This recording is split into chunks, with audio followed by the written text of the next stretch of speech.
कलाम मुक़द्दस के मुताबिक एक शौहर की अपनी बीवी को लेकर 8 जिम्मेदारियां हैं। चलिए जानते हैं कि ये जिम्मेदारियां कौन कौन सी हैं।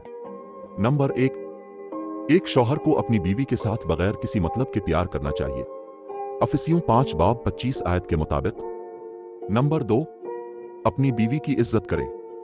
पहला पतरस 3 बाब 7 आयत के मुताबिक। नंबर 3, एक शौहर को अपनी बीवी की हर जायज जरूरियात को पूरा करना चाहते। पहला तीमोथियस 5 बाब 8 आयत के मुताबिक। नंबर 4, एक शौहर की जिम्मेदारी है कि वो अपनी बीवी की हिफाजत करे। अफिसियों 5 बाब 28 से 29 आयत के मुताबिक। नंबर 5, एक शौहर को अपनी बीवी के साथ हमेशा वफादार रहना चाहिए। मालाकी 2 बाब 14 और 15 आयत के मुताबिक। नंबर 6, एक शौहर को अपनी बीवी की रूहानी जिंदगी में तरक्की करने में मदद करनी चाहिए। अफिसियों 5 बाब 26 आयत। नंबर 7, एक शौहर को अपनी बीवी के साथ नर्म दिली और अक्लमंदी से पेश आना चाहिए। पहला पतरस 3 बाब 7 आयत। नंबर 8, एक शौहर को अपनी बीवी से तल्फ मिजाजी नहीं करनी चाहिए।